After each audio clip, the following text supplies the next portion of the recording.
Well, the coalition has claimed household gas bills will drop by 7% after modelling for its gas reservation policy was unveiled last night. The savings would start to kick in by year's end if the coalition wins the election. Let's bring in the Education Minister Jason Clare for more on this. What's your response to this morning, Jason? The gas policy, mate? Yeah, let's start there. Yeah, well, just more snake oil. You know, it's as dodgy as all of their other policies. This isn't modelling, it's just 125 words of assumptions. Remember, on budget reply night, they said they were going to have a gas reservation. It's not even a gas reservation. All this is charges to incentivise people to put more gas into the system. Remember, we've already put 6 times as much gas into the domestic system as they're promising to do here. So, mate, let's call it for what it is. This is a distraction from the nuclear reactor policy, which is as popular as root canal. That's why they're desperately trying to distract people from that and refusing to say how they're going to pay for it. Remember, this thing's going to cost $600 billion, the most expensive election policy that any party has ever taken to the Australian people in history. If they're going to pay for it, they've got to cut funding to health and education, and they're refusing to cough up or admit what they're going to do when it comes to that. But for those who say, well, it's our gas, why not keep more of it ourselves? Can't that be done? Why wouldn't you entertain it? Oh, of course it is, and that's what we're doing. You know, as I said, we have been able to get 6 times as much gas for Aussie manufacturers but we still need more. And Aussie homes with the measures that we have taken than they're proposing here. Now, that's the real issue here, is that, you know, this charade from the opposition that they're somehow going to create all this extra gas. I think Australians can see through it. OK, elsewhere this morning, the White House has said overnight 70 nations are now in direct talks over trade tariffs and to get some kind of reprieve. As far as you're aware, are we one of them?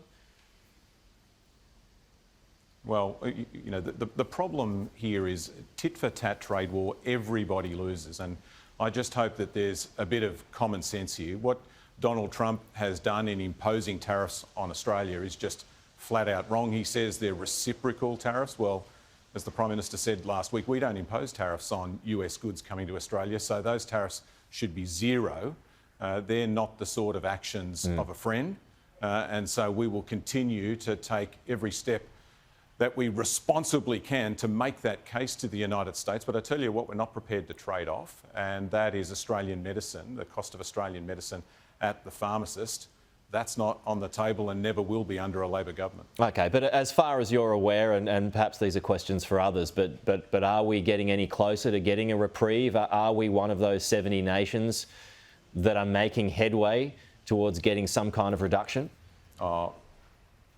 Well, Donald Trump's been pretty clear for decades that he thinks tariffs are the answer. I think most people know that tariffs are not the answer here, and you're seeing the impact of that on markets.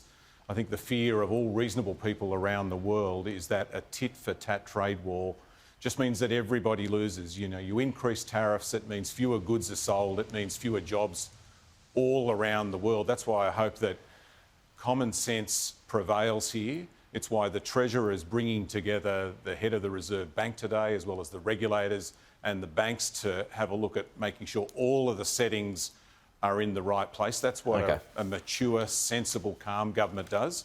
But compare that, Pete, to the reaction of Peter Dutton. Last time there was this much uncertainty in global markets, he was buying shares on the share market. Now, yesterday, he's screaming out the word recession.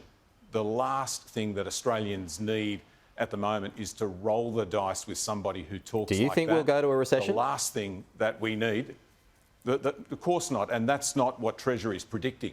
And that's what makes what Peter Dutton is saying so much more irresponsible. The last thing we need here is US-style politics or US-style tariffs here in Australia. The last thing we need in Australia is a pale imitation of the United States. OK. Just a final one here, Jason. The Greens want to limit negative gearing and the 50% capital gains tax discount to just one property and scrap the discount for other assets. That'll be announced today. But in the event of a hung parliament, will you have to entertain these ideas if it's a hung parliament in your favour? No. Flat out no. And the Greens could do themselves a favour like the Liberal Party and actually vote for the measures that we've put into the parliament to build more housing, You know, we've built about 500,000 homes in the last 3 years. We expect to be able to build more than 1 million homes in the next 5 years. There's a big and important piece of legislation that took 2 years to get through the Parliament called the Housing Australia Future Fund that builds social housing and affordable housing, including housing for women fleeing domestic violence. The Greens and the Liberals stood against that for almost 2 years. Peter Dutton is now saying he would get rid of that fund, a fund that builds housing for women fleeing domestic violence and housing for Australian veterans who are homeless. I think that tells you that the priorities of Peter Dutton and the Greens are all wrong. OK, Jason Clare, thank you for your time. We'll leave it there and chat to you soon.